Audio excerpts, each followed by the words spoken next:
ያለፉት 9 ዓመታት የኢትዮጵያ አየር ኃይል በብዙ ከፍታ በብዙ ዝቅታ ውስጥ አልፏል። በብዙ ከፍታ ባለፈበት ዓመታት ጊዜዎች ውስጥ ለሀገር ኩራት፣ ለሀገር መከታ ኢትዮጵያን ለደፈሩ ሰዎች ሁነኛ መድኃኒት ሆኖ ከምስራቅ፣ ከሰሜን፣ ከደቡብ ኢትዮጵያን ለማጥቃት የሞከሩ ኃይላት ማሳፈር የቻለ ታላቅ ተቋም ነው። ከኢትዮጵያ በተጨማሪ በአፍሪካ ውስጥ በተለይም የኮሎኒ ዘመን እየተንኮታኮተ ሲመጣ የታንዛኒያን ኤርስፔስ ከፖርቹጊዝ የተከላከለ አየር ኃይል ነው።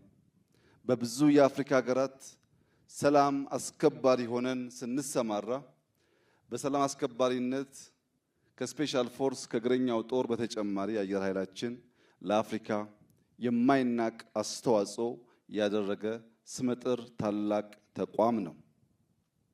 ይህ ተቋም አሁን ያለበትን ቁመና እንዲይዝ በየዘመናቱ መንግስታት የሰሯቸው ድምር ስራ ውጤት መሆኑን አምነን አሁን ያለበት ደረጃ ላለፉት 90 ዓመታት ካለበት ደረጃ ከፍ ያለው የላቀ ብቃት የያዘበት ጊዜ ነው ብለን በድፍረት መናገር ይቻላል። ክቡራትና ክቡራን፣ የኢትዮጵያ ጥቅም የኢትዮጵያን ፍላጎት ለማስከበር ከኛ ከኢትዮጵያውያን ውጪ ሌላ ማንም ሰው ግዴታ የለበትም። የኢትዮጵያን ጥቅም ማስከበር የኢትዮጵያውያን ግዴታ፣ የወዳጆቻችን ደግሞ የፍቃድ ድጋፍ ይሆናል። ወደድንም ጠላንም የኢትዮጵያን ጥቅምና ፍላጎት ማረጋገጥ በቀዳሚነት ከኛ ከኢትዮጵያውያን የሚጠበቅ ተግባር መሆኑን በደንብ መገንዘብና በዚያው ልክ መተግበር ያስፈልጋል። እኛ ያለ ኢትዮጵያ እናት የለንም። ኢትዮጵያም ያለኛ ልጆች የላትም።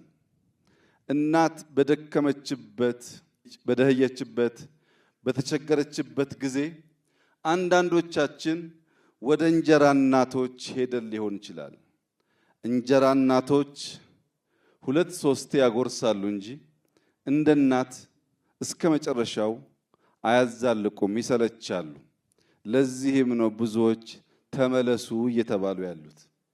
እናት በከፍታ እናት በዝቅታ እናትነት ልጆቿን ስለማትተው የኢትዮጵያ ልጆች መተኪያ የሌላት ሀገር መሆኗን ተገንዝበን በጋራ በመደመር እንደ ትናንትኖቹ ጀግኖች የኢትዮጵያን ጽናትና ልዕልና ማረጋገጥ ከሁላችን የሚጠበቅ ይሆናል። በኢትዮጵያ አየር ኃይል እንደዚህ ያሉ ዘመን የሚሻገር ጀግንነትና ብቃት ያላቸው በርካታ ጀግኖች ተፈጥረዋል። ከነዚህ መካከል ጀነራል ለገሰ ተፈራ አንዱ ተጠቃሽ ነው። ጀነራል አሸናፊ ወልደ ጻዲቅ፣ ኮሎኔል በዛብህ ጥሩነህ፣ ኮሎኔል ባጫ ሁንዴ፣ የዛሬው ሌፍትናንት ጀነራል ይልማ መርዳሳ የኢትዮጵያ አየር ኃይል ከፈጠራቸው ዘመን ከማይረሳቸው ጀግኖች መካከል ይቆጠራሉ። እነዚህ ጀግኖች በብዙ እጥፍ እንዲባዙ፣ እነዚህ ጀግኖች ከኢትዮጵያ አልፈው የአፍሪካ ኩራት እንዲሆኑ ተዋጊ ጄቶች፣ ገጀቶች፣ ቴክኖሎጂዎች ብቻ ሳይሆን የሰው ኃይላችን ላይ አበክረን ልንሰራ ይገባል። የሰው ኃይሎቻችን ሲበረቱና ሲችሉ ጄቶቻችን ወደ ወሳኝ ተዋጊ ኃይል ይቀየራሉ። የበቃ የሰው ኃይል ከሌለ ማሽኑ ብቻውን የበቃ ተዋጊ ኃይል መሆን አይችልም። የበቃ ተዋጊ ኃይል እንዲሆን ጀግኖች ሀገራቸውን የሚወዱ መማር የማይሰለቹ ለሀገራቸው እስከ ሕይወት ፍጻሜ የተሰጡ ሰዎችን ማፍራት በእጅጉ የሚያስፈልግ ነው። በዚህ አግባብ የኢትዮጵያ አየር ኃይል ላለፉት ጥቂት ዓመታት የጀመረው የሰው ኃይል ግንባታ በዘላቂነት ልጆቻችን ብዙ የሚጠቀሱ ጀግኖች እያነሱ የኢትዮጵያን አየር ኃይል እንዲያወሱ እንዲያወድሱ ለማድረግ መሰረት የሚጥል ስለሆነ ከሸመትናቸው ሞዲፋይ ካደረግናቸው ከሰራናቸው ቴክኖሎጂዎች በላይ የሰው ኃይል ግንባታ ትኩረት ተሰጥቶት ሊሰራ ይገባል። ኢትዮጵያውያን አንድ አባባል አላቸው። በየበሩ ቆሞ ጀግና ካልመለሰ ሀገር ተላላ ነው ይሄዳል እንደ ሰው ይላሉ። በየበሩ ቆሞ ጀግና ካልመለሰው ሀገር ተላላ ነው ይሄዳል እንደ ሰው ይላሉ። መቆም ሲባል መጽናት፣ መትጋት፣ ለእድገት መልፋት፣ አይበገሬነትን በየዕለት ማሳየት ማለት ነው።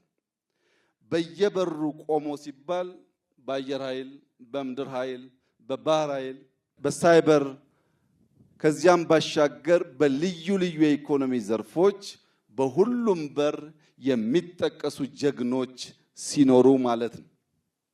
ኢትዮጵያ ውስጥ በከፍተኛ ደረጃ ብልጽግናን ለማረጋገጥ የሚችሉ የልማት ስራዎች እየተሰሩ ይገኛሉ። በዚህ የምትገኙ ጀግኖች ካለምንም ጥርጥር በአፍሪካ ግንባር ቀደሙ የልማት እንቅስቃሴ እየተፈጸመ ያለው በኢትዮጵያ መሆኑን በኔ ብቻ ሳይሆን በዓለም አቀፍ ተቋማት ማረጋገጫም ጭምር በእርግጠኝነት መናገር ይቻላል። ባለፈው ዓመት 9.2% እድገት አረጋግጠናል። በዚህ ዓመት ቢያንስ 10.3% እድገት እንደምናረጋግጥ የ6 ወር የሥራ አፈጻጸማችን ያመለክታል። በኢኮኖሚው ረገድ በግብርና፣ በማይኒንግ፣ በቱሪዝም፣ በቴክኖሎጂ፣ በኢንዱስትሪ እየሰራን ያለነው ስራዎች በጠንካራ የጸጥታ ኃይል ካልተገነባ ዋጋ የለውም። በዓለም ላይ እንደምታዩት ጠንካራ ኢኮኖሚ ያላቸው ይህንን ዘርፍ ችላ ያሉ ሀገራት አሁን ያሉበት ሁኔታ ሁላችንም የምናየው ነው። ይህንን ጉዳይ በሚዛን አስተካክሎ መምራት፣ መስራት፣ መገንባት ያስፈልጋል። ምክንያቱም አንድ ቤት 10 በር ያለው ቢሆንና ከ10ሩ በር መካከል 9ኙ በሮች የተዘጉ ሆነው አንዱ በር ባይዘጋ በዚያ ክፍት በር 9ኙ መዘጋት ከንቱ ሆኖ ለጥቃት ሊያጋልጥ ይችላል። በሰላም ውሎ ለማደር እያንዳንዱ በር በበቂ ሁኔታ መዘጋቱን ማረጋገጥ ያስፈልጋል። 9 መዝጋት 10ኛው ክፍት እስከሆነ በቂ አይደለም። ስለሆነም በኢኮኖሚ፣ በዲፕሎማሲ፣ በፖለቲካ እንዲሁም በወታደራዊ አቅማችን በሚዛን ሁሉን ማሳደግ ስንችል የጸናች፣ የተፈራች፣ የተከበረች ኢትዮጵያን ለልጆቻችን ማስረከብ እንችላለን። ክቡራትና ክቡራን፣ በኢትዮጵያ የወደክበትን ሳይሆን ያዳለጠህን ቦታ ተመልከት የሚል አባባል አለ። የወደቅንበትን ሳይሆን ያዳለጠንን ቦታ ስንመለከት አየር ኃይላችን ምንም እንኳ 90 ዓመታት ያስቆጠረ ቢሆንም በዕድሜው ልክ በቂ ተከታታይ ግንባታ እንዳልተደረገለት በውል ማየት ችለናል። ከዚህም የተነሳ ባለፉት 5 ዓመታት ከሞላ ጎደል 5 ዓመታት የ85 ዓመቱን ስራችንን የሚተካከል የቴክኖሎጂ፣ የሰው ኃይል፣ አየር በምድር ብቻ ሳይሆን ከአየር ጥቃት ኢትዮጵያን ለመከላከል የሚያስችል በርከት ያሉ ቴክኖሎጂዎች ለመታጠቅና ብቃታችንን ከፍ ለማድረግ ሰርተናል። በሚቀጥሉት 5 ዓመታት አሁን ያለንበትን የአየር ኃይል አቅም በእጥፍ ደረጃ ለማሳደግ የኢትዮጵያ መንግስት ግልጽ እቅድ፣ በጀት እና ምንጭ ለይቶ ከዋና ዋና አምራቾች ጋር በትብብር ስራ የጀመረ ሲሆን ዛሬ የአራተኛውን ትውልድ የመዋጋት ብቃት የገነባው አየር ኃይላችን በ2030 ወደ አምስተኛው ትውልድ የሚሸጋገር በቁጥርም ከተዋጊ አንጻር አሁን ያለው በእጥፍ ቁጥር የምናሳድግ ይሆናል። በአየር ኃይል መብቃት ማሳደግ የሚያስፈልግበት ዋናው ምክንያት በስጋና በአጥንት ድል ማስመዝገብ ያደረ የቀረ ስርዓት ስለሆነ በቶክስ አቅም፣ በፕሪሲሽን፣ በቴክኖሎጂ ብዙ ምሽጎች ማፍረስና ውጊያን ማሳጠር ታሳቢ ያደረገ አቅጣጫ እንከተላለን። እያንዳንዱ ኢትዮጵያዊ ውድ ስለሆነ ቴክኖሎጂን በመጠቀም የሰው ሕይወት በመቀነስ የምንፈልገውን ድል ለመጎናጸፍ እንዲያበቃን በሚቀጥሉት 5 ዓመታት ቢያንስ አሁን ያለው አቅማችን በእጥፍ የሚያድግ ይሆናል። ኢትዮጵያ ለወዳጆቿ በሯን እየከፈተች በትብብር ለመስራት አብሮ ለማደግ ለመማማር ሰፊ ጥረት እያደረገች ትገኛለች። በዚያው ልክ ለጠላቶቻችን በራችን በቅጡ መዘጋቱን ማረጋገጥ ያስፈልጋል።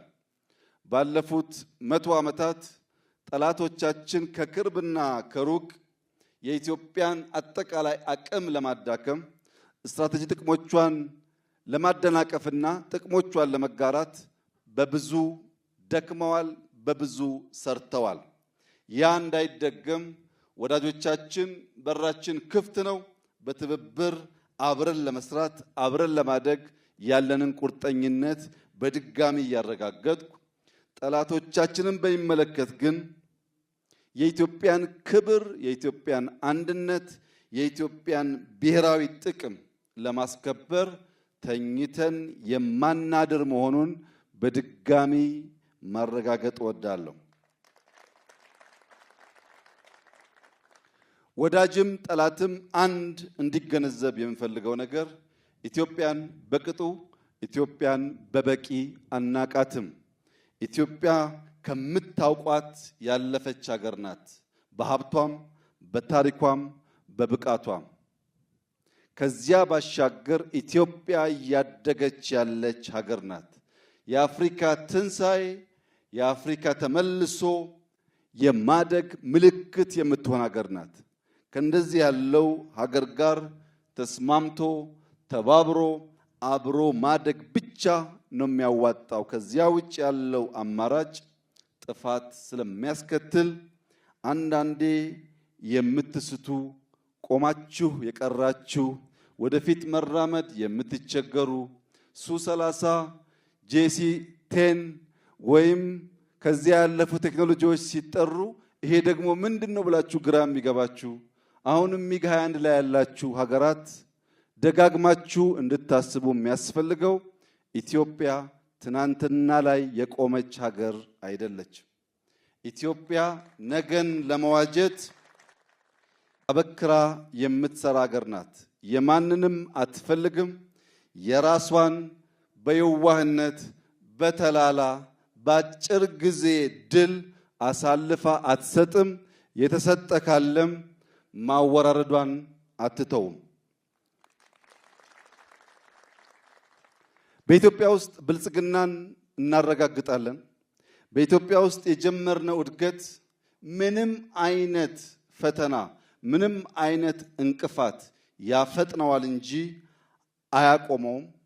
በኢትዮጵያ ውስጥ ተረጂነት ታሪክ ይሆናል። በኢትዮጵያ ውስጥ አሁን ያለው ተስፈኝነትና ለጠላት ተሰላፊነት የአምስተኛውን ረድፍ ተከታይ ኃይሎች ይመናመናሉ። የኢትዮጵያ ሰላም፣ የኢትዮጵያ አንድነት፣ የኢትዮጵያ ብልጽግና በኢትዮጵያውያን በጋራ ትብብር የሚረጋገጥ ይሆናል። ኢትዮጵያ ለኢትዮጵያውያን ሁሉ የምትጠቅም የምትበጅ የምትሸከም እውነተኛ እናት እንድትሆን ሁሉም ዜጎች በእኩል የሚታዩባት በእኩል የሚስተናገዱባት የከፋቸው ያልመሰላቸው ካሉ በይቅርታ የሚታቀፉባት ኢትዮጵያና ኢትዮጵያውያን ጥቅማቸውን ሌሎች አሳልፎ የማይሰጡባት ልጆቻችን ወደ ኋላ መለስ ብለው ታሪክ ሲመለከቱ በሁሉም መስፈርት የሚኮሩበት ተግባር ፈጽመን የምናልፍ መሆናችንን በድጋሚ እያረጋገጥኩ ኢትዮጵያ በልጆቿ ጥረት ታፍራና ተከብራ ለዘላለም ትኑር። ኢትዮጵያና ሕዝቦቿን ፈጣሪ ይባርክ። አየር ኃይላችን አየራችንን ብቻ ሳይሆን ፍላጎታችንን ጭምር የሚያሳካ ተቋም እንደሚሆን ያለኝን ሙሉ እምነት የገለጽኩ በአየር ኃይል የምትንቀሳቀሱ ጀግኖች በሙሉ በተሰማራችሁበት መስክ ካለ ማቋረጥ በመትጋት የኢትዮጵያን ስትራቴጂክ ፍላጎትና ብሔራዊ ጥቅም የማረጋገጥ ስራ ከፊታችን ያለ አብይ ተግባር መሆኑን ተገንዝባችሁ ቀን ከሌት ራሳችሁን እንድታዘጋጁ አደራ ልላችሁ ፈልጋለሁ። አመሰግናለሁ።